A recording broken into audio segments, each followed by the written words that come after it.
ವಾಕ್ಯವನ್ನು thank you ಒಬ್ಬರು ಜೋರಾಗಿ ಗಟ್ಟಿಯಾಗಿ ಓದಿ. Thank you Jesus.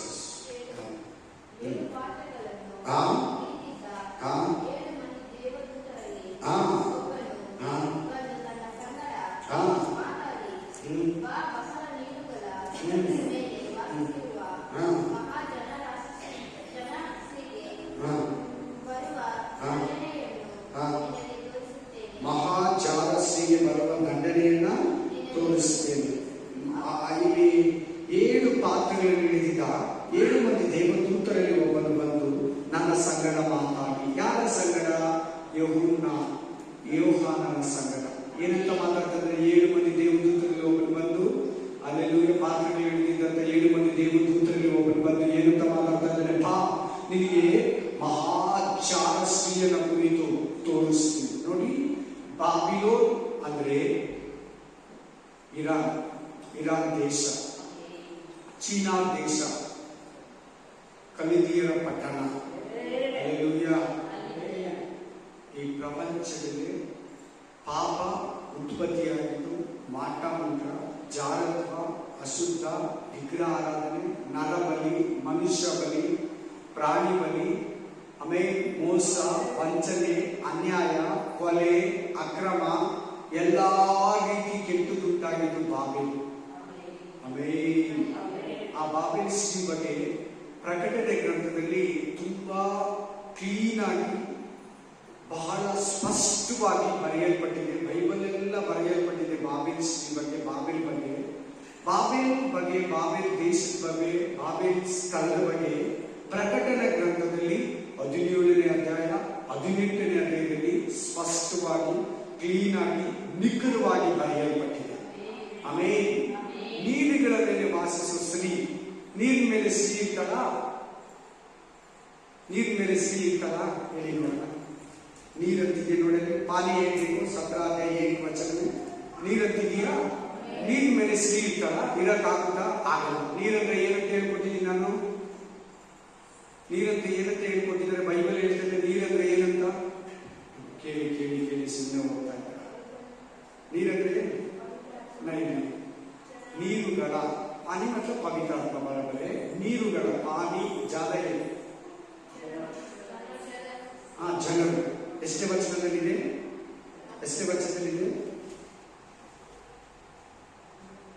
15 वचन देखो, 17-15 देखो. इसमें पानी मतलब क्या देते? 17-15 ನೋಡಿ ಬೇಗ.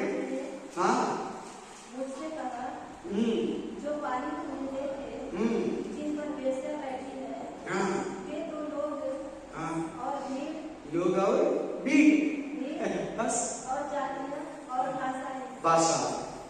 आदमी. पानी मतलब पानी में ये, पानी मतलब पवित्र आत्मा नहीं है, बीज और आदमी. Hallelujah, hallelujah. ನೀರುಗಳು ಅಂದ್ರೆ ಏನು? पानी है, बहुत पानी है सिस्टर. 17:1 में बहुत पानी है. पानी नहीं बोला, बहुत पानी. तुम बोला पानी बराबर है पवित्र आत्मा. बहुत पानी मतलब कौन है? आदमी, बीज.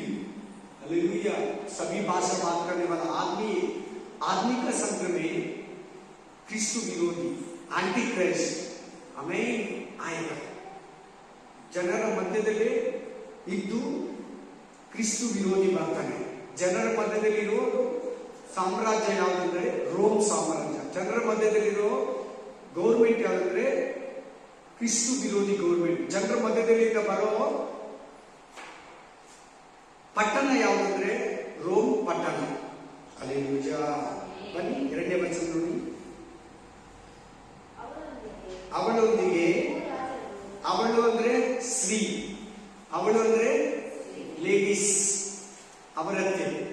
औरत के विषय में दूसरा जगह में प्रभु क्या बोलते हैं, क्या लिख के दिया, हम एक बार देखेंगे. बोली इधर ही रखो आप, फिर इधर आना.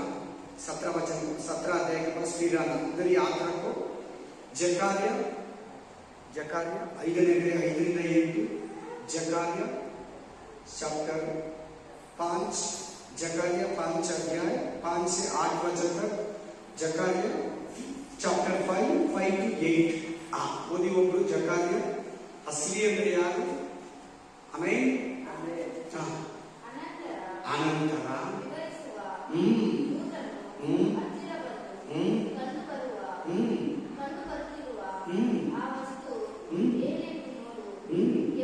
ಯಾರು ಹೇಳ್ತಾ ಇರೋದು? ದೇವದೂತರು. ಯಾರು ಹೇಳ್ತಾ ಇರೋದು? ಜಕಾರಿಗೆ.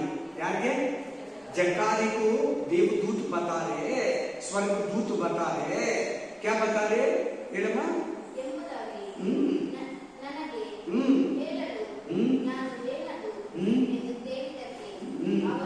ಏನು ಅಂತ ಜಕಾರ್ಯ ಕೇಳ್ತಾ ಇದ್ದಾನೆ ಕನಸಲ್ಲಿ.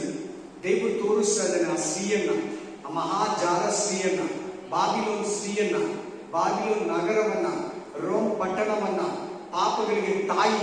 ಪಾಪಗಳಿಗೇನು? ಎಲ್ಲ ಅಶುದ್ಧ, ಅನ್ಯಾಯ, ಕೆಟ್ಟು, ಅಸಹ್ಯ ಅಂತ ಹೇಳ್ಬೋದು.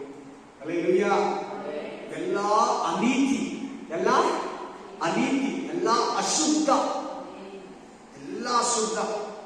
ಹೆಂಗಸರು ಗಂಡಸರು ಮದುವೆ ಮಾಡ್ಕೊಳ್ಳೋದು ಬಾಬಿಲೋನಿಂದನೇ ಬಂದಿರೋದು, ಬಾಬಿಲೋನಿಂದನೇ ಸ್ಟಾರ್ಟ್ ಆಗಿರೋದು. ಪ್ರಪಂಚಕ್ಕೆಲ್ಲ ಮಾಟ ಮಂತ್ರ ಬಾಬಿಲೋನಿಂದನೇ, ದೇಶಿಕನ ಬಾಬಿಲೋನಿಂದನೇ, ವಿಗ್ರಹಾರಾಧನೆ ಬಾಬಿಲೋನಿಂದನೇ. ಹಲ್ಲೆಲೂಯ. ಬಾಬಿಲೋನ್ ಅಂದ್ರೆ ಈಗಿರೋ ಇರಾನ್, ಕಲ್ತಿಯರ ದೇಶ, ಸೀನಾರ್ ಪಟ್ಟಣ, ಬಾಬಿಲೋನ್ ಅಥವಾ ಬಾಬಿಲೋನ್. ಹಲ್ಲೆಲೂಯ. ಕಂಟಿನ್ಯೂ ಮಾಡಮ್ಮ. ಒಂದು ಕೊಳಗ ಪಾತ್ರೆ, एक जाड़ है.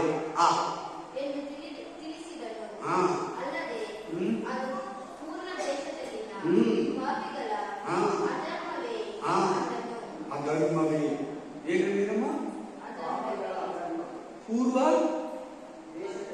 ಪೂರ್ವ ದೇಶದಲ್ಲಿನ ಪಾಪಿಗಳ ಅಧರ್ಮ ಆ ಪಾತ್ರೆ ಒಳಗಡೆ ಇರೋದು, ಆ ಪಾತ್ರೆ ಒಳಗಡೆ ಇರೋದು. ಅಧರ್ಮ ಅಂದ್ರೆ ಏನು?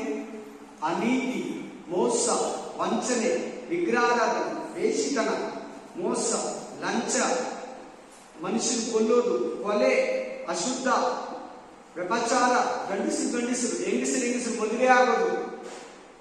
ಹಲ್ಲೆಲೂಯಾ. ಮನುಷ್ಯರನ್ನ ದೇವರಿಗೆ ಬಲಿ ಕೊಡೋದು, ದೇವರಂತ ಹೇಳಿಕೊಂಡು ದೇವರಿಗೆ ಬಲಿ ಕೊಡೋದು ಎಲ್ಲ ಬಾಬಿಲೋನಿಂದ ಬಂದಿರೋದು ಪಾಪ. ಆಮೇಲೆ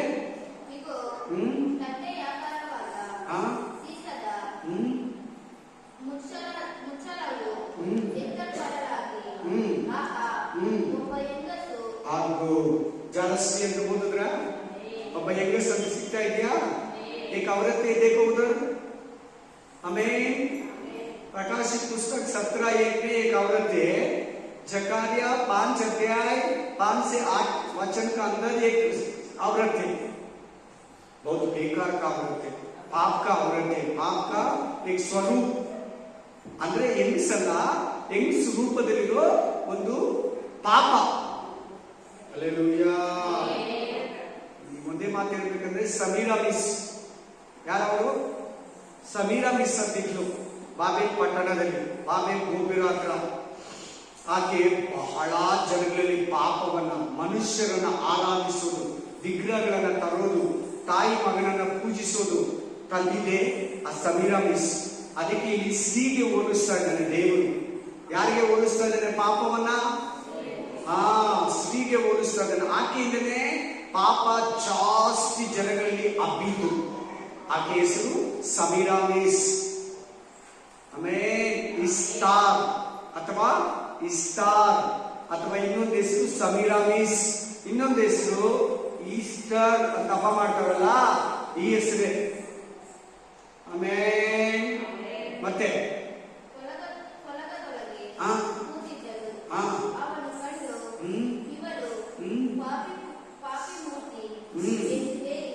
ಏನಿದು? ಅಸ್ತಿ ಯಾರು? औरत कौन है? पापी का स्वरूप, पापದ ಮೂರ್ತಿ, ಪಾಪಕ ಮೂರ್ತಿಯೇ. ಇವತ್ತು ಮೂರ್ತಿಗಳನ್ನ ಪೂಜಿಸ್ತಾರಲ್ಲ ಲೋಕವೆಲ್ಲ, ಇನ್ಸಾನ್ ಪೂರ ಮೂರ್ತಿ ಪೂಜೆ ಕರ್ತೇನ. ಪಾಪಗಳ ಮೂರ್ತಿ, ಅಸಹ್ಯ, ತಾಯಿ, ಕೆಟ್ಟವಳು. ಈ ಕಂಟಿನ್ಯೂ ಮಾಡಿ ಬನ್ನಿ. प्रकाशित पुस्तक 17 अध्याय को आ जाओ, 30 वचन को. ಆಮೇಲೆ ಪ್ರಕಟಣೆ ಗ್ರಂಥ 3ನೇ ಅಧ್ಯಾಯ 17ನೇ 3ನೇ ವಚನಕ್ಕೆ ಬನ್ನಿ. ಆಮೇಲೆ ಥ್ಯಾಂಕ್ ಯು ಜೀಸಸ್. ಜೋರ ಗಟ್ಟಿಯಾಗಿ. ಅವಳೊಂದಿಗೆ ಭೂರಾಜರು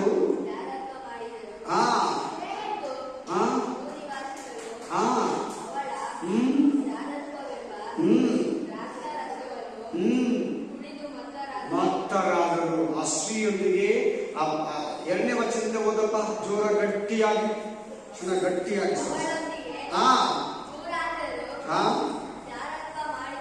ಆಮೇಲೆ ಕರೆಕ್ಟ್. ಅವಳೊಂದಿಗೆ ಜಾರತ್ವ ಮಾಡಿದರು ಮತ್ತು ಭೂನಿವಾಸಿಗಳು ಅವಳ ಜಾರತ್ವವೆಂಬ ದ್ರಾಕ್ಷರಸವನ್ನು ಕುಡಿದು ಮತ್ತರಾದರು ಎಂದು ಹೇಳಿದನು. ಯಾರಿಗೆ? ಯೋಹಾನನಿಗೆ. ಯಾರು? 7 ಮಂದಿ ದೇವದೂತರಲ್ಲಿ 7 ಪಾತ್ರೆಗಳಲ್ಲಿ ಇಟ್ಕೊಂಡಿದ್ದ ದೇವದೂತರು. ಆಗ ಅವನು ದೇವರಾತ್ಮ ವಶನಾದ ನನ್ನನ್ನು ಎತ್ತಿಕೊಂಡು ಅಡವಿಗೆ ಹೋದನು. ದೇವರಾತ್ಮನು ಯೋಹಾನನನ್ನ ತಗೊಂಡು ಅಡವಿಗೆ ಹೋದ. यमुना को लेके पवित्र आत्मा किधर को गया? जंगल. हालेलुया. ಮೂರನೇ ವಚನ ನೋಡಿ, 3ನೇ ವಚನ देखो. ಆಗ ಅವನು ದೇವರಾತ್ಮ ವಶನಾದ ನನ್ನನ್ನು ಎತ್ತಿಕೊಂಡು ಅಡವಿಗೆ ಹೋದನು. ಅಲ್ಲಿ ನಾನು ರಕ್ತವರ್ಣದ ಮೃಗದ ಮೇಲೆ ಕೂತಿದ್ದ ಒಬ್ಬ ಸ್ತ್ರೀಯನ್ನು ಕಂಡೆನು. ಜಕಾರ್ಯ 5:8ನೇ ವಚನದಲ್ಲಿ ಸ್ತ್ರೀ ಇದ್ದಾಳಲ್ಲ ಇಲ್ಲಿ. ಆಮೇಲೆ ಹಾಲೆಲುಯಾ. ನೋಡಲಿ, ಸ್ತ್ರೀ ಇದ್ದಾಳೆ ನೋಡಿ. ಆಮೇಲೆ ಯಾರಿದ್ದಾರಲ್ಲಿ? 3ನೇ ವಚನದಲ್ಲಿ ಒಂದು ಸ್ತ್ರೀ ಇದ್ದಾಳೆ. ಕೆಂಪಗಿರೋ ರಕ್ತವರ್ಣವುಳ್ಳ ಒಂದು ಮೃಗದ ಮೇಲೆ ಕೂತಿದ್ದಾಳೆ. ಹಾಲೆಲುಯಾ. ರಕ್ತ ಏನನ್ನ ತೋರಿಸ್ತದೆ? ಕೊಲೆ, ಅಪಾಯ, ಡೇಂಜರಸ್. ನಾವು क्या दिखाते? मर्डर, हत्या, नष्ट, आदमी को मारो दिखाते. ಅಂತ ಒಂದು ಮೃಗದ ಮೇಲೆ ಈ ಸ್ತ್ರೀ ಕೂತಿದ್ದಾಳೆ. ಆ ಸ್ತ್ರೀಯನ್ನು ಕಂಡೆನು. ಆ ಮೃಗದ ಮೇಲೆಲ್ಲ ದೇವ ದೂಷಣೆ ಹೆಸರುಗಳು ತುಂಬಿದ್ದವು. ಬನ್ನಿ ಅದರ ಪಕ್ಕದಲ್ಲಿ ಇನ್ನೊಂದು ವಾಕ್ಯ ಓದಿ. 8ನೇ ವಚನ ಓದಿ. ಆ ಸ್ತ್ರೀ ಅಂದ್ರೆ ಯಾರು ಅಂತ ಹೇಳಿದ್ರು? 8ನೇ ವಚನ ಓದಿ. ಮೊದಲು ಇತ್ತು, ಈಗ ಇಲ್ಲ, ಮತ್ತು ಸಾಕು. 18ನೇ ವಚನ ಓದೋಣ. 18 ವಚನ ಬೇಕು. ನೀನು ಕಂಡ ಆ ಸ್ತ್ರೀಯು ಭೂರಾಜರ ಮೇಲೆ ಅಧಿಕಾರ ಹೊಂದಿರುವ ಮಹಾನಗರಿಯೇ. ಸ್ತ್ರೀ ಅಂದ್ರೆ ಏನಂತ ಹೇಳ್ತಾ ಇದ್ದೆ? ನಗರ, ಸಿಟಿ, ಸಿಟಿ, ಪಟ್ಟಣ. ನೋಡಿ ಬೈಬಲ್ ಅಲ್ಲಿ ಎಷ್ಟು ಸೀಕ್ರೆಟ್ ಇದೆ. ಪಟ್ಟಣ ಅಂದ್ರೆ ಪಟ್ಟಣ ಅಲ್ಲ, ಸ್ತ್ರೀ ಅಲ್ಲ. ಸ್ತ್ರೀ ಅಂದ್ರೆ ಏನಂತೆ? ಪಟ್ಟಣ. ಅದು ಏನು ಪಟ್ಟಣ ಅಂತ ನಾನು ಹಿಂದಿನ ಬೈಬಲ್ ಸ್ಟಡಿಯಲ್ಲಿ ಪರಿಶುದ್ಧಾತ್ಮ ಹೇಳ್ಕೊಟ್ಟಿದ್ದಾರೆ. ಏನ್ ಪಟ್ಟಣ ಅದು? ರೋಮ್ ಪಟ್ಟಣ. ಬರ್ಕೋಬೇಕಾ? ಯಾವ ಪಟ್ಟಣ ಅದು? ರೋಮ್. ಇಲ್ಲಿರೋ 3ನೇ ವಚನದಲ್ಲಿ ಸ್ತ್ರೀ ಅಂತ ಇದೆಯಲ್ವಾ? ಆಮೇಲೆ ಜಕಾರ್ಯ ಗ್ರಂಥ 5ನೇ ಅಧ್ಯಾಯ 5ರಿಂದ 8ನೇ ವಚನದಲ್ಲಿ ಸ್ತ್ರೀ ಇದ್ದಾಳಲ್ಲ. ಆ ಸ್ತ್ರೀ ಯಾರಂತೆ? ಒಂದು ನಗರ, एक सिटी है. वो स्त्री कौन है? एक सिटी, रोम सिटी, रोम कंट्री, रोम सिटी है. ಇಟಾಲಿ ದೇಶದಲ್ಲಿ ಬರ್ತಿದ್ದಾರೆ. ರೋಮ್ ಎಲ್ಲಿ ಬರ್ತದೆ? ರೋಮ್ ಕಂಟ್ರಿ ಇಟಾಲಿ ದೇಶದಲ್ಲಿ ಬರ್ತದೆ. ಇಟಾಲಿ ದೇಶನೇ ಆಗ ರೋಮ್ ಕಂಟ್ರಿ. ಹಾಲೆಲೂಯಾ. ಸ್ತ್ರೀ ಅಂದ್ರೆ ಯಾರು? ಹೇಗೆ ಹೇಳಬೇಕು? ಒಂದು ನಗರ. ಆ ನಗರ ಯಾವುದು? Rome country. ಇಲ್ಲೇ ಇದೆ, ಅದು ಕೂಡ ಇಲ್ಲೇ ಇದೆ. ಬನ್ನಿ 4ನೇ ವಚನ ಬನ್ನಿ. 4 ವಚನ ಬಾಜಾವ್. ಅದಕ್ಕೆ 7 ತಲೆಗಳಿದ್ದವು. ಎಷ್ಟು ತಲೆ? 7 ತಲೆ ಅಂದ್ರೆ ಏನಂತ ಹೇಳ್ಕೊಟ್ಟಿದ್ದಾರೆ ದೇವರು ನಿಮ್ಗೆ ಬೈಬಲ್ ಸ್ಟಡಿಗಳಲ್ಲಿ? 7 ಸಾಮ್ರಾಜ್ಯಗಳು. 7 ಸಾಮ್ರಾಜ್ಯ. ಒಂದು ಐಗುಪ್ತ, 2 ಅಸಿರಿಯಾ, 3 ಬಾಬಿಲೋನ್, 4 ಮೇದಿಯ ಪೆರ್ಸಿಯಾ, 5 ಗ್ರೀಕ್, 6 ರೋಮ್, 7 ಪಾರ್ಪರಸ್. ಅದರಲ್ಲಿ 1, 2, 3 ಅದರಲ್ಲಿ ಇಂಗ್ಲೆಂಡ್ ಸಾಮ್ರಾಜ್ಯ, ಅದರಲ್ಲಿ ಅಮೆರಿಕ ಸಾಮ್ರಾಜ್ಯ. ನೆಕ್ಸ್ಟ್ ಅದರಲ್ಲಿ ಕ್ರಿಸ್ತು ವಿರೋಧಿ ಸಾಮ್ರಾಜ್ಯ, ಆಂಟಿ ಕ್ರೈಸ್ಟ್ ಗೌರ್ಮೆಂಟ್ ಬರ್ತಾ ಇದೆ. ಹಾಲೆಲೂಯಾ. Praise the lord. 7 ತಲೆ ಅಂದ್ರೆ ಗೊತ್ತಾಯ್ತಾ? 7 ಕಶಿಪ್ ಮತ್ಲಬ್ 7 ತಲೆ ಅಂದ್ರೆ 7 ಸಾಮ್ರಾಜ್ಯ. ಕಂಟಿನ್ಯೂ ಮಾಡಮ್ಮ. 7 ತಲೆಗಳಿದ್ದವು. ಕೊಂಬುಗಳಂದ್ರೆ ಏನು? ಒಂದು ನಿಮಿಷ. 7 ತಲೆಗಳನ್ನೋದಕ್ಕೆ ವಾಕ್ಯ ನೋಡಿ. 7 ತಲೆಗಳು. ಎಷ್ಟನೇ ವಚನದಲ್ಲಿ 7 ತಲೆ ಇದೆ? 7 ಶ್ರೀಗೈನ. किसने वचन में? 4 वचन में. 7 ತಲೆ ಅಂದ್ರೆ ಏನಂತ 10ನೇ ವಚನ ನೋಡಿ. 7 ತಲೆ ಅಂದ್ರೆ ಅರ್ಥ ಕೊಡ್ತೈತೆ.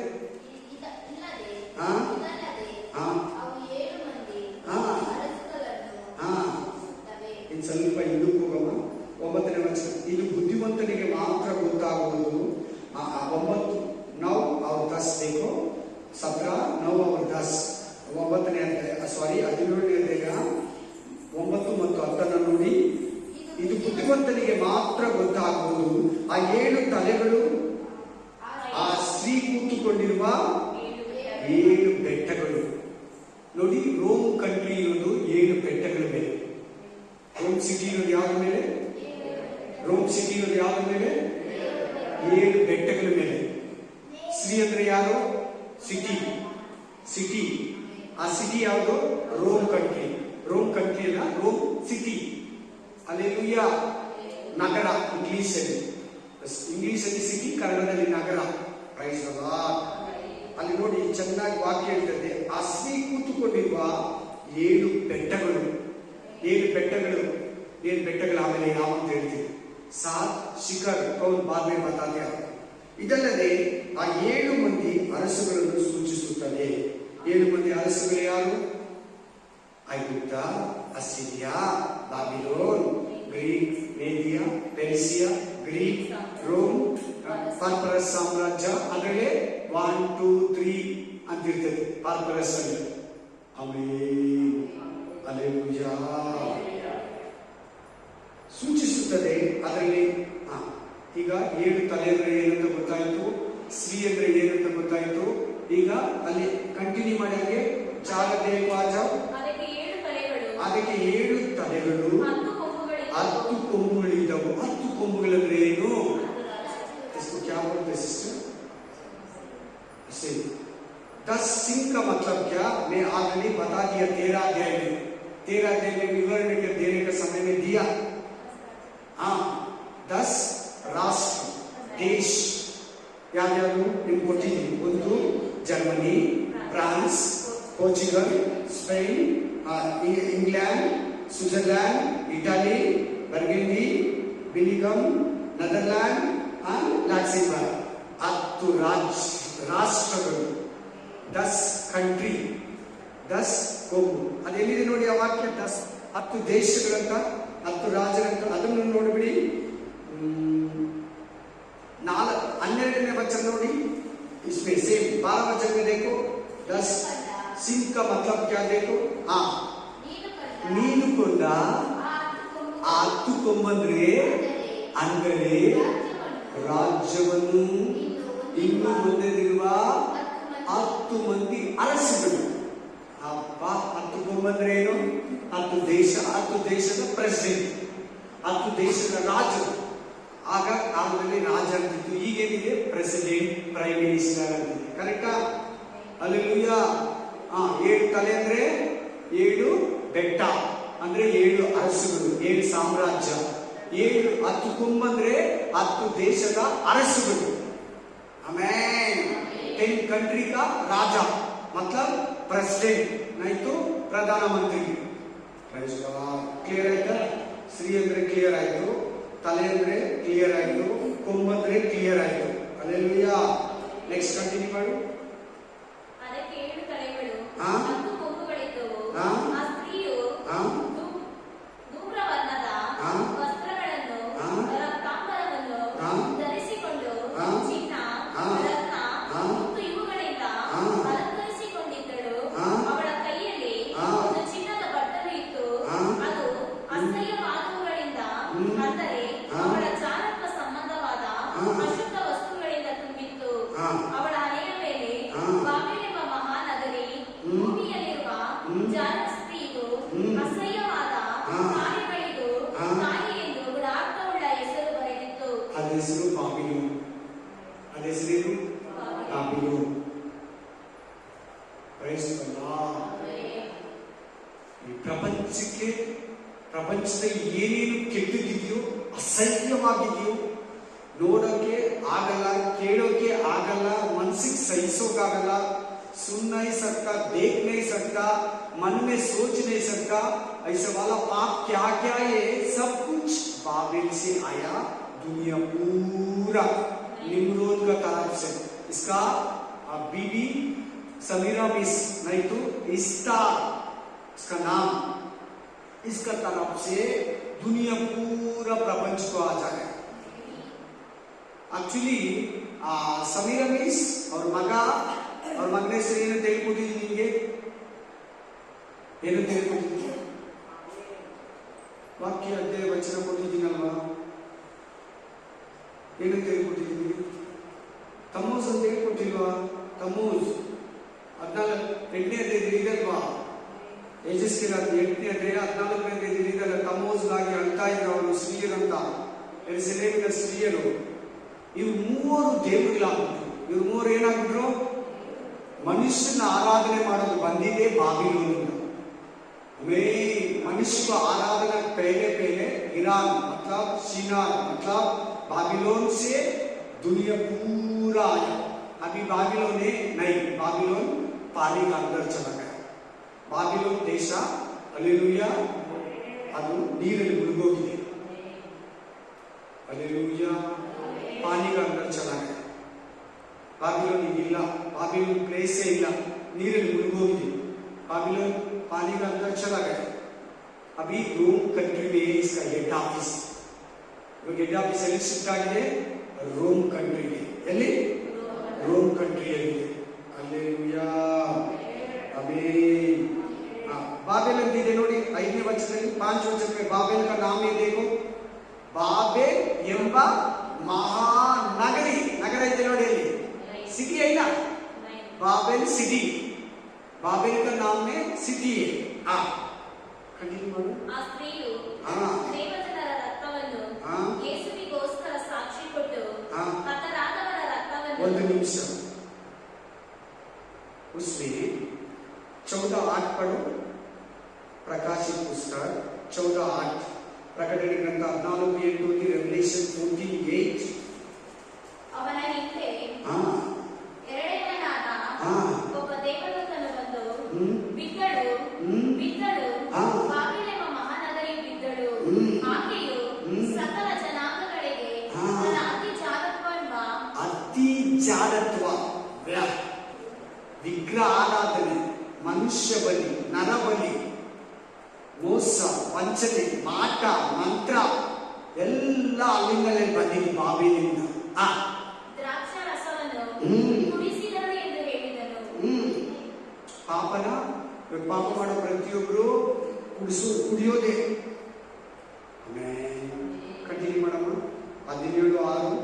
17:6 से कंटिन्यू करो. प्रकाशित पुस्तक 17:6, प्रकटने ग्रंथ 17:6 कंटिन्यू आगे. ಆ ಸ್ತ್ರೀಯು ದೇವಜನರ ರಕ್ತವನ್ನು ಯೇಸುವಿಗೋಸ್ಕರ ಸಾಕ್ಷಿ ಕೊಟ್ಟ ಹತರಾದವರ ರಕ್ತವನ್ನು ಕುಡಿದು ಮತ್ತನಾಗಿರುವುದನ್ನು ಕಂಡೆನು. ನಾನು ಅವಳನ್ನು ನೋಡಿ ಅತ್ಯಾಶ್ಚರ್ಯಪಟ್ಟೆನು. ಆಗ ಆ ದೇವದೂತನು ನನಗೆ ಹೇಳಿದ್ದು. ಒಂದು ನಿಮಿಷ, ಈ ರೋಮ್ ಕಂಟ್ರಿಯಲ್ಲಿ ತುಂಬಾನೇ ದೇವರ ಮಕ್ಕಳನ್ನ ಹಿಂಸಿಸಿದ್ರು ಆ ಚಕ್ರವರ್ತಿಗಳು, ಆ ರೋಮ್ ಚಕ್ರವರ್ತಿಗಳು, ರೋಮ್ ಅಧಿಕಾರಿಗಳು, ರೋಮ್ ಮಂತ್ರಿಗಳು, ರೋಮ್ ಸೇನಾಧಿಪತಿಗಳು, ರೋಮ್ ಸೋಲ್ಜರ್ಸು ದೇವರ ಮಕ್ಕಳನ್ನ, ಬೋಧಕರನ್ನ, ಸೇವಕರನ್ನ, ವಿಶ್ವಾಸಿಗಳನ್ನ, क्रिश्चियन को बहुत दंडन दिया रोम कंट्री में, रोम सिटी में, सॉरी कंट्री नहीं सिटी. हालेलुया. इटली देश में रोम कंट्री बनो, इटली देश में रोम कंट्री आएगा. हालेलुया. ಬಹಳ ಮನುಷ್ಯನ ಸುಟ್ಟು ಕುಯ್ದು ಕತ್ತರಿಸಿ ಸಿಂಹಗಳಿಗೆ ಹಾಕಿ ಬಾಧಿಸಿ ಪೀಡಿಸಿ ಬೆಂಕಿಯಲ್ಲಿ ಸುಟ್ಟು ದೇವರ ಮಕ್ಕಳನ್ನ, ದೇವರ ಸೇವಕರನ್ನ, ವಿಶ್ವಾಸಿಗಳನ್ನ, ಅವರಿಗೆ ಅಲ್ಲಿ ಜನಗಳನ್ನ ಸಿಂಹಗಳಿಗೆ ಹಾಕಿದ್ರು. ದೇವರ ಮಕ್ಕಳನ್ನ ಏನ್ ಮಾಡ್ತಂತೆ ರೋಮ್ ಕಂಟ್ರಿ ಜನಗಳನ್ನ, ರೋಮ್ ಸಾಮ್ರಾಜ್ಯ ಏನ್ ಮಾಡ್ತಂತೆ ಜನಗಳನ್ನ, ರೋಮ್ ಚಕ್ರವರ್ತಿಗಳು, ರೋಮ್ ಅರಸುಗಳು, ರೋಮ್ ಸೈನ್ಯಾಧಿಪತಿಗಳು ಏನ್ ಮಾಡಿದಂತೆ ದೇವರ ಸೇವಕರನ್ನ, ವಿಶ್ವಾಸಿಗಳನ್ನ ಕೊಂದರಂತೆ. ರಕ್ತ ಸುರಿಸಿದಂತೆ ಸಿಂಹಗಳಿಗೆ ಊಟವಾಗಿ ಹಾಕುವುದು. ರಿಯಲ್ ಆಗಿ ನಡೆದಿರೋದಿದು. ಸಚ್ಚಿಗುವ ದೇವ್ರ ಮಕ್ಕಳ ಆರಾಧನೆ ಮಾಡೋರ್ನ, ಪ್ರಾರ್ಥನೆ ಮಾಡೋರ್ನ, ಚರ್ಚಿಗೆ ಹೋಗೋರ್ನ, ಸೇವೆ ಮಾಡೋರ್ನ ಜೀವಂತವಾಗಿ ಹಿಡ್ಕೊಂಡ್ಬಂದು ಸರ್ಕಸ್ ಅಲ್ಲಿ ಅವ್ರ ತಲೆ ಮೇಲೆ ದೀಪವಾಗಿ ಇಟ್ಟು ಅವ್ರು ಬೆಳಗ್ಗೆವರೆಗೂ ಹೊತ್ಕೊಂಡು ಹಿಂಗೆ ನಿಂತ್ಕೊಬೇಕು. ಹಿಂಗೆ ನಿಂತ್ಕೋಬೇಕಾಗಿತ್ತು ಸರ್ಕಸ್ ಅಲ್ಲಿ. ಅವ್ರು ನೋಡಿ ನಗ್ತಾ ಇದ್ರು. ಸಿಂಹಗಳಿಗೆ ಊಟವಾಗಿ ಹಾಕ್ಬಿಡ್ತಾ ಇದ್ರು ಕ್ರಿಶ್ಚಿಯನ್ಸ್ನ. ಆಮೇಲೆ ರೋಮ್ ಕಂಟ್ರಿಯಲ್ಲಿ ನಡೆದಿರೋದು, ರೋಮ್ ಗೌರ್ಮೆಂಟ್ ಅಲ್ಲಿ ನಡೆದಿರೋದು. 6ನೇ ವಚನ ನಿಮಗೆ ವಿವರಿಸ್ತಾ ಇದ್ದಾರೆ. ಆಗ ಆ ದೇವದೂತನು ನನಗೆ ಹೇಳಿದ್ದು, ನೀನೇಕೆ ಆಶ್ಚರ್ಯಪಟ್ಟಿ? ನೀನೇಕೆ ಆಶ್ಚರ್ಯಪಡ್ತಾ ಇದೆಯಾ ಯೋಹಾನ? ಯೋಹಾನ್ ಕ್ಯೂ ಬಹು ಆಶ್ಚರ್ಯ ಹುರಿ. ಆಮೇಲೆ ಆ ಸ್ತ್ರೀಗಳು ಅವಳ ವಾಹನವಾಗಿದ್ದು 7 ತಲೆಗಳು 10 ಕೊಂಬುಗಳು ಉಳ್ಳ. 7 ತಲೆ ಅಂದ್ರೆ 7 ಸಾಮ್ರಾಜ್ಯ, 10 ಕೊಂಬಂದ್ರೆ 10 ರಾಜ್ಯಗಳು, 10 ದೇಶಗಳು. 10 ಕೊಂಬುಗಳುಳ್ಳ ಮೃಗದಿಂದಲೂ ಸೂಚಿತವಾದ ಪದಾರ್ಥವನ್ನು ನಾನು ನಿನಗೆ ವಿವರಿಸುತ್ತೇನೆ. ನೀನು ಕಂಡ ಈ ಮೃಗವು ಮೊದಲು ಇತ್ತು, ಈಗ ಇಲ್ಲ. ಒಂದು ನಿಮಿಷ, ಮೊದಲಿತ್ತು. ಹಲ್ಲೆಲೂಯಾ. ನೀನು ಕಂಡ ಮೃಗ ಯಾವಾಗಿತ್ತಂತ ನಿಮಗೆ ಬೈಬಲ್ ಸ್ಟಡಿಯಲ್ಲಿ ಕೊಟ್ಟಿದ್ದೀನಿ ನಾನು. ಯಾವಾಗಿತ್ತು? ಕಪ್ತ ಆತ್ಮ. ನಾನು ಬೈಬಲ್ ಸ್ಟಡಿ ಹೇಳಿದ್ದೀನಿ ನಿಮಗೆ ಸುಮಾರು ಸಾರಿ ಹೇಳಿದ್ದೀನಿ. AD 168 Antiphor Epiphanes. ಅಂತಿಯೋಕ್ಯ 4. ಅಂಟಿಫೋರ್ ಎಕಿಫನಸ್ ಬರ್ಕೋಬೇಕು ಹೆಸರು. ಅಂಟಿಫೋರ್ ಎಕಿಫನಸ್ 4 ಅದು ಬರಿಬೇಕು, 4 ಅಂತ ಬರಿಬೇಕು. ಅಂತಿಯೋಕ್ಯ 4, ಅಂಟಿಫೋರ್ ಎಕಿಫನಸ್ 4. ಇವನು ದೇವರ ಮಕ್ಕಳನ್ನ, ಯೂದರನ್ನ, ಇಸ್ರಾಯೇಲರನ್ನ ಬಹಳ ಹಿಂಸಿಸ್ತ. ಅವಾಗ ಯಾವ ಗೌರ್ಮೆಂಟ್ ಇದ್ದಿದೆ ಅಂದ್ರೆ ಗ್ರೀಕ್ ಗೌರ್ಮೆಂಟ್. ದಾನಿಯೇಲ ಗ್ರಂಥ 11ನೇ ಅಧ್ಯಾಯದಲ್ಲಿ ಇದೆ. दानियल चैप्टर 11 अध्याय में इस समाचार लिखा, आपको पता हो जाएगा थोड़ा बाद में. दानियल 11ನೇ ಅಧ್ಯಾಯದಲ್ಲಿ ಇವನೇನ್ ಮಾಡಿದ್ರೆ ಜೂಯಿಸ್, ಏನ್ ದೇವರನ್ನ ಜೂಯಿಸ್, ಜೀಸಸ್ ಅಲ್ಲ, ಜೂಯಿಸ್ ದೇವರನ್ನ ತಂದು ವಿಗ್ರಹವನ್ನ ಯೆರೂಸಲೇಮ್ ದೇವಾಲಯದಲ್ಲಿ ದೇವರ ಸ್ಥಳದಲ್ಲಿ ಇಟ್ಬಿಟ್ಟ. ದೇವರ ಮಕ್ಕಳನ್ನ ಕೊಂದ. ಹಂದಿಯನ್ನ ತಂದು, ಹಂದಿ ಮತ್ಲಬ್ ಸುವರ್ ತಂದು ದೇವಾಲಯದಲ್ಲಿ ಕುಯ್ದ. ಅದು ಇಸ್ರಾಯೇಲಿಗೆ ಅಶುದ್ಧ ಪ್ರಾಣಿ. ಏನ್ ಪ್ರಾಣಿ ಅದು? ಇನ್ ಸತ್ತೋದ, ಸತ್ತಿರೋ ಆತ್ಮ ಅದೋ ಲೋಕದಲ್ಲಿದೆ. ಸತ್ತಿರೋ ಆತ್ಮ ಎಲ್ಲಿದೆ? ಅದೋ ಲೋಕದಲ್ಲಿದೆ. ಆ ಆತ್ಮನೇ ಕ್ರಿಸ್ತ ವಿರೋಧಿ ಮೇಲೆ ಬರ್ತದೆ. ಆ ಆತ್ಮನೇ ಕ್ರಿಸ್ತ ವಿರೋಧಿ ಮೇಲೆ ಬರ್ತದೆ. ಅದನ್ನೇ ಇಲ್ಲಿ ಬರ್ದಿಟ್ಟಿರೋದು. ಮೊದಲಿತ್ತು ಯಾವಾಗ? ಮೊದಲಿತ್ತು ಯಾವಾಗ? ಅಲ್ಲಿ ನೋಡಿ, ಅಲ್ಲಿ ಓದಿ 8ನೇ ವಚನ. ಆ ಮೃಗವು, ಆ ಮೃಗ ಮೊದಲು ಪೆಹಲೆ ತಾ, ಮೊದಲು ಅಂದ್ರೆ ಯಾವಾಗ ಅಂತ ಹೇಳ್ಕೊಟ್ಟೆ ನಾನು ಇವಾಗ. AD 168 before Christ. हालेलुया. यीशु मसीह आने के लिए पहले 160 पर 8 शतमान में वो आत्मा, वो आदमी था, वो मर गया, वो पाताल में चला गया. वो आएगा, कब आएगा? 7 साल उपद्रव काल में आएगा. ಆ ಆತ್ಮ ಬಂದು ಕ್ರಿಸ್ತು ವಿರೋಧಿ ಮೇಲೆ ಕೂತ್ಕೊಂತ ಇದೆ. ಕ್ರಿಸ್ತು ವಿರೋಧಿ ಆತ್ಮ. ಓದಿ, ಇನ್ ಸ್ವಲ್ಪ ಚೆನ್ನಾಗಿ ಅರ್ಥ ಆಗೋದಕ್ಕೆ. ಅಲ್ಲೇನಂತಿದೆ?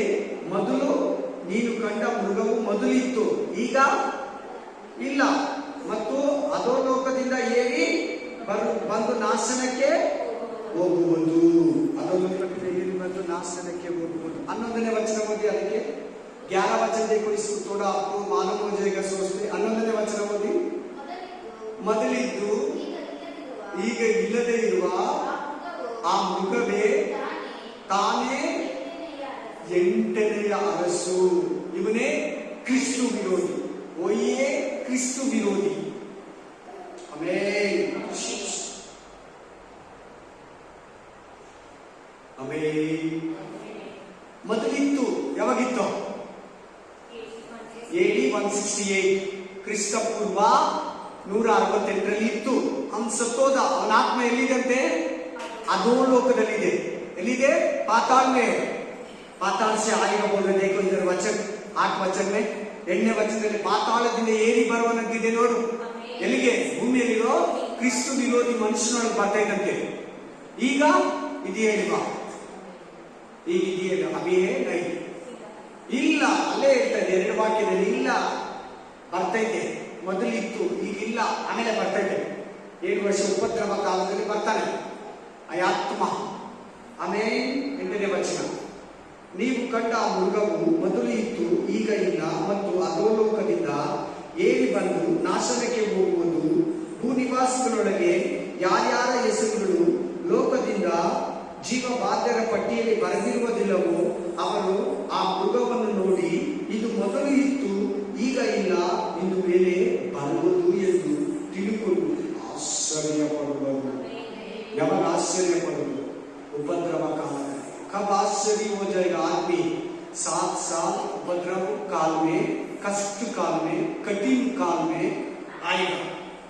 आमीन, हालेलुया. कठिन दिन आएगा, कठिन का समय आएगा. और समय 7 साल.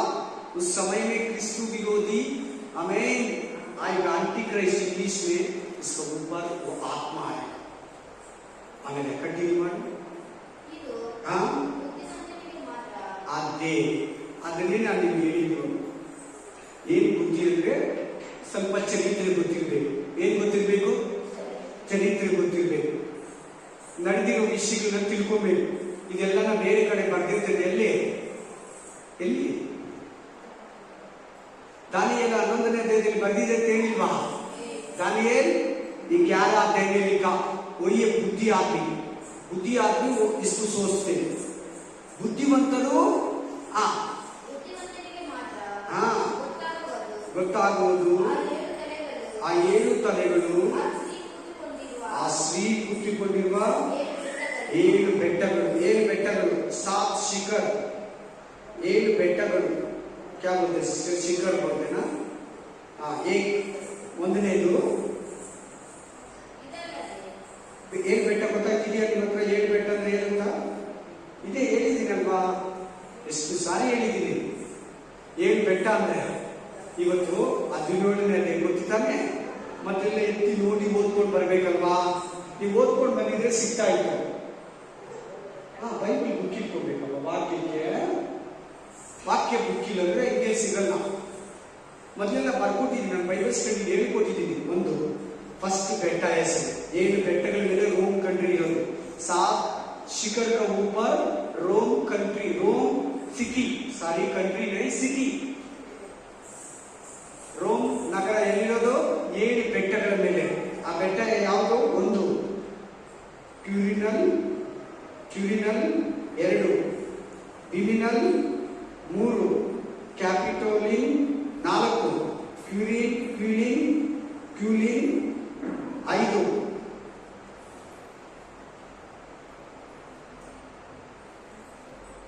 ಲಾಟಿನಿನ್ 6, ಸಿಲಿನ್ 7, ಅಬಿಟನ್. ಅಲ್ಲೆಲೂಯಾ.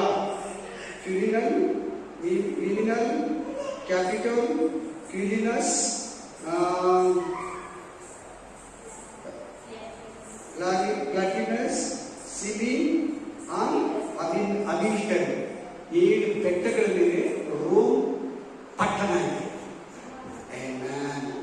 ಕಂಟಿನ್ಯೂ ಮಾಡಮ್ಮ. ಆ 7 ತಲೆಗಳು, ಆ ಸ್ತ್ರೀ ಕೂತುಕೊಂಡಿರುವ 7 ಬೆಟ್ಟಗಳೇ. ಇದಲ್ಲದೆ ಆ 7 ಮಂದಿ 7 ಮಂದಿ ಅರಸುಗಳನ್ನು 7 ರಾಜ को दिखाते. 7 ಶಿರ್, 7 ತಲೆ 7 ತಲೆ 7 ರಾಜರನ್ನ ಸೂಚಿಸುತ್ತದೆ. ಅವರಲ್ಲಿ 5 ಮಂದಿ ಬಿದ್ದು ಹೋಗಿದ್ದಾರೆ. 5 ಮಂದಿ ಬಿದ್ದೋಗಿದ್ದಾರೆ. ಯಾರು? 5 ರಾಜ गिर गए. कौन? बुद्धिमंतರು. करेक्ट. ಐಗುಪ್ತ, ಅಸಿರಿಯ ಸಾಮ್ರಾಜ್ಯ, ಫಾರ್ಫರಸ್ ಸಾಮ್ರಾಜ್ಯ, ಮೇದಿಯ ಪೆರ್ಸಿಯ 4, ಗ್ರೀಕ್ ಸಾಮ್ರಾಜ್ಯ 5 ಬಿದ್ದೋಗಿದ್ದಾರೆ. ಈ ಪ್ರಕಟಣೆ ಗ್ರಂಥ ಬರೆಯುವಾಗ ಯೋಹಾನ ಪ್ರಕಟಣೆ ಗ್ರಂಥ ದರ್ಶನವನ್ನ, ಪರಲೋಕ ದರ್ಶನವನ್ನ, ಬಾಬೆಲ್ ಶ್ರೀ ಕುರಿತು ದರ್ಶನವನ್ನ ದೇವರು ಯೋಹಾನನಿಗೆ ಕೊಡುವಾಗ 5 ಸಾಮ್ರಾಜ್ಯ ಬಂದು ಹೋಗ್ಬಿಟ್ಟಿದೆ. 7 साम्राज्य में 2 साम्राज्य आके चला गया. आमीन. एक ऐगुप्त, 2 सेकेंड वन असीरिया, तीसरा वाला बाबिलोन, 4th वाला मेडिया पर्सिया, 5th वाला ग्रीक, 6th वाला रोम, 7th वाला पारपरस. अभी इस ग्रंथ लिखने का समय में, इस दर्शन का लेने का समय में 5 साम्राज्य चला गया. वो ये 5 राजा 5 ಸಾಮ್ರಾಜ್ಯಗಳು ಬಿದ್ದೋಗಿದೆ. ಇನ್ನೆಷ್ಟು 70 ಮೇಲೆ ಬರಲ್ಲ. ಆಮೇಲೆ ಒಬ್ಬನಿದ್ದಾನೆ ಅಂದ್ರೆ ಯಾವುದು? ಏಕ ರಾಜ ಇದೆ. ಕೌನಿ ಅಲ್ಲ, ರೋಮ್. ಗ್ರೀಕ್ ಆದ್ಮೇಲೆ ರೋಮ್ ಅಲ್ಲ. ಈ ಗ್ರಂಥ ಬರೆಯೋದು ರೋಮ್ ಸಾಮ್ರಾಜ್ಯ ಭೂಮಿ ಮೇಲೆ ಇದ್ದಿದ್ದು. ಈ ಗ್ರಂಥ ಬರೆಯೋದು ಯಾವ ಸಾಮ್ರಾಜ್ಯ ಇದ್ದಿದ್ದು ಭೂಮಿ ಮೇಲೆ? ಯೇಸು ಕ್ರಿಸ್ತನು ಶಿಲುಬೆ ಹೊಡೆದಿದ್ದು ಯಾರು? ರೋಮ್ ಸಾಮ್ರಾಜ್ಯ ಅಲ್ವಾ? ರೋಮ್ ಸಾಮ್ರಾಜ್ಯ. ಗ್ರೀಕ್ ಆದ್ಮೇಲೆ ಯಾವ ಸಾಮ್ರಾಜ್ಯ ಬದುಕೊಟ್ಟಿರೋದು? ಅವನಿದ್ದಾನೆ. ಈ ಗ್ರಂಥ ಬರೆಯುವಾಗ, ಈ ದರ್ಶನ ನೋಡುವಾಗ ಅವನಿದ್ದಾನೆ. ರೋಮ್ ಸಾಮ್ರಾಜ್ಯ ರೂಲಿಂಗ್ ಮಾಡ್ತಾ ಇದೆ. ಈ ಗ್ರಂಥವನ್ನ ದೇವರು ಈ ಪ್ರಕಟಣೆಯನ್ನು ಬರೆಯುವಾಗ, ಈ ದರ್ಶನವನ್ನು ನೋಡುವಾಗ, ಈ ಮಾತುಗಳು, ಈ ರಹಸ್ಯಗಳು, ಈ ಪ್ರಕಟಣೆಗಳನ್ನ ಯೋಹಾನನಿಗೆ ಕೊಡುವಾಗ ಯಾವ ಗೌರ್ಮೆಂಟ್ ಇದೆ, ಯಾವ ರಾಜರುಗಳಿದ್ದಾರೆ? ರೋಮ್ ಸಾಮ್ರಾಜ್ಯ ಇದೆ. ಅಷ್ಟೇ, ವೆರಿ ಸಿಂಪಲ್. ಆಮೇನ್. ಒಬ್ಬನಿದ್ದಾನೆ ಅಂದ್ರೆ ಯಾರು? ರೋಮ್ ಸಾಮ್ರಾಜ್ಯ ಇದೆ, ಪ್ರೆಸೆಂಟ್ಲಿ ರನ್ನಿಂಗ್. ಆಮೇಲೆ ಮತ್ತೊಬ್ಬನು ಇನ್ನೂ ಬಂದಿಲ್ಲ. ಯಾರು? ಇನ್ನೂ ಒಬ್ಬನು ಬರ್ಬೇಕು. ಅವರೇ ಕಾಲ್ಮಿಯಾನ, ಅವರೇ ರಾಜ ಕೌನಿ, ಪಾರ್ಪರಸ್ ಸಾಮ್ರಾಜ್ಯ. ಹಲ್ಲೆಲೂಯಾ. ಪಾರ್ಪರಸ್ ಸಾಮ್ರಾಜ್ಯ ಆನ. ಆಮೇಲೆ ಬಂದ ಮೇಲೆ ಅವನು ಸ್ವಲ್ಪ ಕಾಲ ಇರಬೇಕು.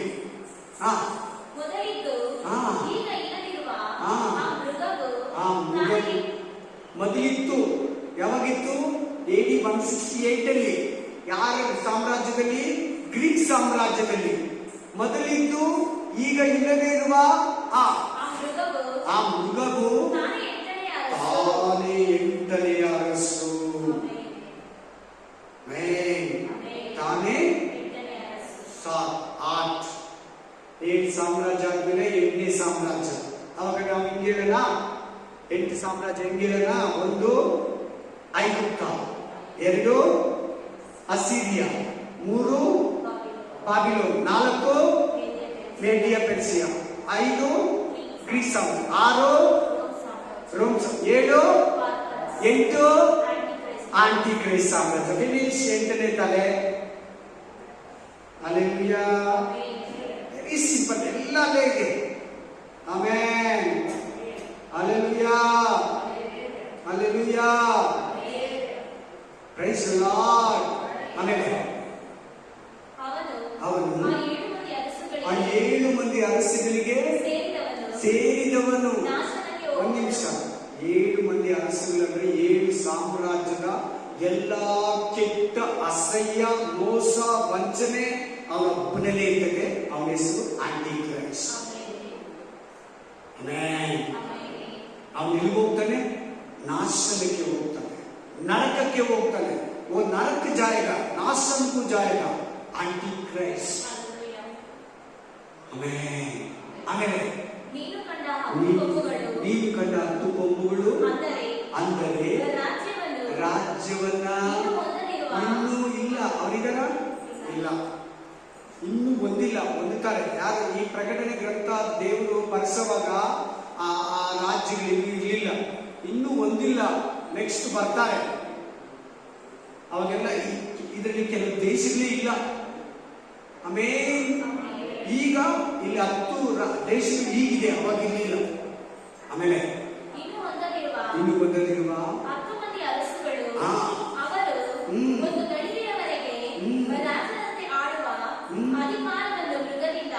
ನೋಡು 10 ಕೊಂಬಂದ್ರೆ 10 ರಾಜ್ಯಗಳ ದೇಶದ ಅರಸರು ಏನ್ ಮಾಡ್ತಾರಂತೆ?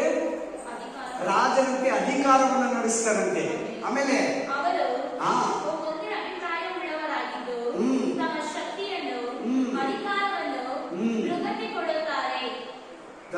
ಸಿಂಗ್ ಬೋಲೋಣ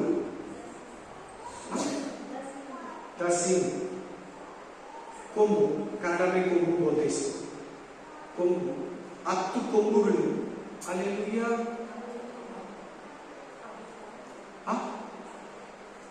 ಅಧಿಕಾರ ಯಾರಿಗೆ ಕೊಡ್ತಾರಂತೆ? Antichrist. ಯಾರಿಗೆ ಕೊಡ್ತಾರಂತೆ? ಆಂಟಿ ಕ್ರೈಸ್ಟ್ ಹುದ್ದೆಗೆ. ಏಕ ಆಶ್ಚರ್ಯ ಮಾಡು, ಈ 10 ಕೊಂಬುಗಳು ಅರಸುಗಳಿದಾರಲ್ಲ, ಈ 10 ದೇಶ ಒಂದು ಆಶ್ಚರ್ಯ ಗೊತ್ತಾ? ಇವೆಲ್ಲ Christian country. 10 country Christian country. England Christian, France Christian country, burgundy Christian country, Netherland Christian country. अभी क्रिश्चियन कंट्री एंटी क्राइस्ट को सपोर्ट करते. थोड़ा दिन 7 साल सिर्फ 7 ವರ್ಷ ಮಾತ್ರ.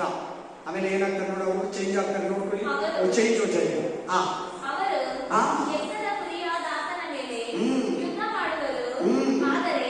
ಅರ್ಮೆಗದೋನ್ ಯುದ್ಧ.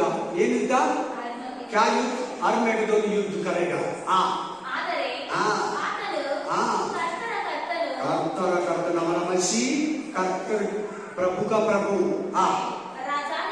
राजा का राजा. ಯಾರನ್ನ? 10 ಅರಸುಗಳನ್ನ, ಆಂಟಿ ಕ್ರೈಸ್ಟ್ ಅನ್ನ, ಸುಳ್ಳು ಪ್ರವಾದಿಯನ್ನ, ಮೊದಲನೇ ಮೃಗವನ್ನ, ಎರಡನೇ ಮೃಗವನ್ನ, ಕ್ರಿಸ್ತು ವಿರೋಧಿಗೆ ಪಕ್ಕದಲ್ಲಿ ನಿಂತಂತೆ ಎಲ್ಲಾ ಸಪೋರ್ಟ್ ಮಾಡಿದ ಭೂ ರಾಜರನ್ನ, ಅರಸುಗಳನ್ನ ನಮ್ಮ ಜೀಸಸ್ ಕ್ರೈಸ್ಟ್ ಯೇಸು ಕ್ರಿಸ್ತನು ಗೆಲ್ತಾನಂತೆ. ಆಮೇಲೆ ಮತ್ತು ದೇವರ ಕರೆದವರು, ದೇವರಾದುಕೊಂಡವರು, ನಂಬಿಗಸ್ತರು ಆಗಿರುವ ಆತನ ಕಡೆಯವರು ಅವರ ಜಯದಲ್ಲಿ ಆ ಕಾಲದ ದೇವರ ಮಕ್ಕಳು. ದೇವರು ಯೇಸು ಕ್ರಿಸ್ತನ ಸೆಕೆಂಡ್ ಕಮಿಂಗ್ಸ್ ಅಲ್ಲಿ ಅವನ ಜೊತೆಗೆ ಕರ್ಕೊಂಡು ಬರ್ತಾನೆ, ಪರಿಶುದ್ಧನ ಆ ಜಯದಲ್ಲಿ ಪಾಲ್ಗೊಳ್ತಾರೆ. 15ನೇ ವಚನ ಬಂದು 15ನೇ ವಚನ ಇನ್ನು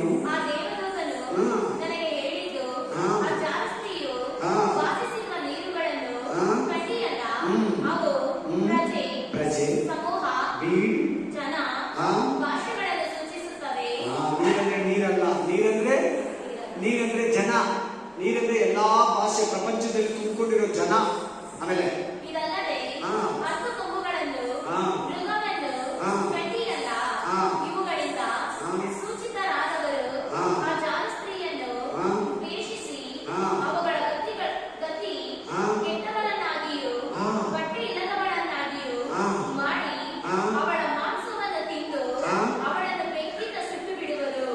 ಯಾರು ಈ 10 ದೇಶ ಅಂತ ನಾನು ಹೇಳ್ಕೊಟ್ಟೆ ನಿಮಗೆ?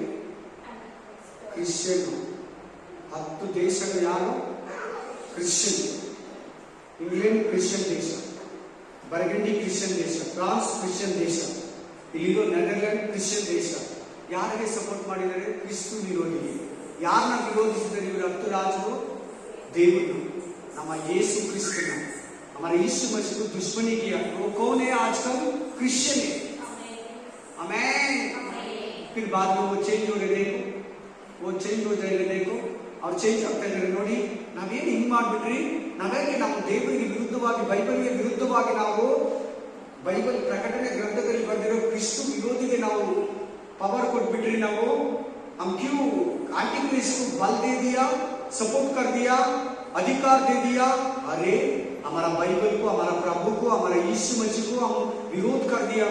ना विरोध ಮಾಡ್ಬಿಟ್ರೆ ಯಾಕೆಂದರೆ ಅವರು ದೇವರ ಅಭಿಪ್ರಾಯವನ್ನು ನೆರವೇರಿಸುವುದಕ್ಕೂ ಒಂದೇ ಅಭಿಪ್ರಾಯವುಳ್ಳವರಾಗಿದ್ದು ತಮ್ಮ ರಾಜ್ಯವನ್ನು ಮೃಗಕ್ಕೆ ಕೊಡುವುದಕ್ಕೂ ದೇವರು ತನ್ನ ವಚನವು ನೆರವೇರಿಸುವ ತನಕ ಅವರ ಹೃದಯಗಳನ್ನು ಪ್ರೇರೇಪಿಸಿದನು. ಯಾರು? ದೇವರೇ ಕಠಿಣಪಡಿಸಿದವನು. ಆಮೇಲೆ ನೀನು ಕಂಡ ಆ ಸ್ತ್ರೀಯು ರಾಜರ ವೇಳೆಗೆ ಅಧಿಕಾರ ಹೊಂದಿರುವ ಮಹಾನಗರಿಯೇ. ನಗರ, ಸಿಟಿ, ರೋಮ್ ಸಿಟಿ.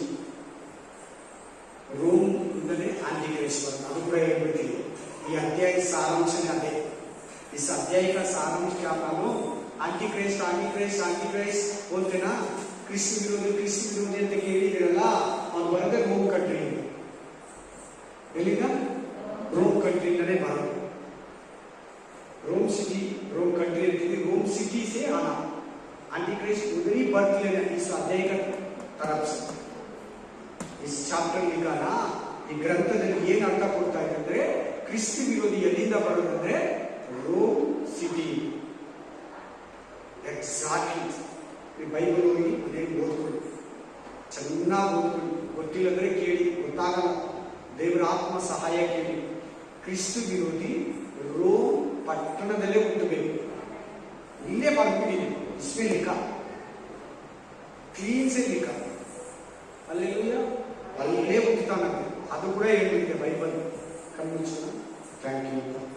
ರಹಸ್ಯಗಳನ್ನು ಗೋಚರಪಡಿಸುವ ದೇವರು, ಗುಣಾರ್ಥಗಳನ್ನು ಗೋಚರಪಡಿಸುವ ದೇವರು, ಮರ್ಮಗಳನ್ನು ಗೋಚರಪಡಿಸುವ ದೇವರು, ಸೀಕ್ರೆಟ್ಸ್ ಅನ್ನ ಬಿಚ್ಚಿ ಕೊಡುವ ದೇವರು, ಜ್ಞಾನವನ್ನು ತೋರ್ಪಡಿಸುವ ದೇವರು, ನಿನ್ನ ಜ್ಞಾನವನ್ನು ಅನುಗ್ರಹಿಸಿದ ಕಾಣಿಸ್ತೋದೆ. ಏನು ತಲೆ ಅಂದ್ರೆ ಏನು, ಜಾಲ ಸ್ತ್ರೀ ಅಂದ್ರೆ ಏನು, ನಗರ ಅಂದ್ರೆ ಏನು, ಏಳು ಸಾಮ್ರಾಜ್ಯ ಅಂದ್ರೆ ಯಾರು, ಏಳು ಪಟ್ಟಣಗಳಂದ್ರೆ ಏನು, ಏಳು ಸಿಂಹ, ಏಳು 10 ಕೊಂಬುಗಳಂದ್ರೆ ಏನು, 10 ಅರಸುಗಳಂದ್ರೆ ಯಾರು, 10 ದೇಶಗಳಂದ್ರೆ ಯಾರು, ಆಮೇಲೆ ರಕ್ತಾಂಬರ ಅಂದ್ರೆ ಏನು, ಆ ಜಾಲ ಸ್ತ್ರೀ ಅಂದ್ರೆ ಯಾರು, ಬಾಬೆಲ್ ಪಟ್ಟಣ ಅಂದ್ರೆ ಏನು, ನೀವು ತೋರಿಸ್ಕೊಂಡೆ ರಾಜ, ಹೇಳಿಕೊಂಡೆ ರಾಜ. ನಿಮಗೆ ಕೋಟಿ ಕೋಟಿ ನಮನಗಳನ್ನ, ಕೃತಜ್ಞತೆಗಳನ್ನ, ಉಪಕಾರವನ್ನ, ಸ್ತುತಿ ಸ್ತೋತ್ರವನ್ನ, ಸ್ತುತಿ ವಂದನೆಯನ್ನ ಸಲ್ಲಿಸ್ತಾ ಇದ್ದೀವಿ ರಾಜ. 7 ಸಾಮ್ರಾಜ್ಯ ಆದ್ಮೇಲೆ 8ನೇ ಸಾಮ್ರಾಜ್ಯದಲ್ಲಿ ಕ್ರಿಸ್ತ ವಿರೋಧಿ ಸಾಮ್ರಾಜ್ಯ ಅಂತ ನಮಗೆ ತಿಳಿಸಿಕೊಟ್ಟೆ ರಾಜ. ರಹಸ್ಯಗಳನ್ನು ಗೋಚರಪಡಿಸಿದ ಸ್ತೋತ್ರ. ಆಶೀರ್ವದಿಸಿ, ಬಲಪಡಿಸಿ, ಯೇಸುವಿನ ನಾಮದಲ್ಲಿ ಯೇಸು ಕ್ರಿಸ್ತ ಬೇಗ ಬರ್ತಾನೆ. ಸಿದ್ಧರಾಗಿ ಅನೇಕರನ್ನು ಸಿದ್ಧಪಡಿಸಿ ದೇವರು ಬರುತ್ತಾರಾದ್ರೆ ನೆಕ್ಸ್ಟ್ ವಾರ ಬೈಬಲ್ ಸ್ಟಡಿಯಲ್ಲಿ ಮೀಟ್ ಮಾಡೋಣ. ದೇವರು ನಿಮ್ಮನ್ನ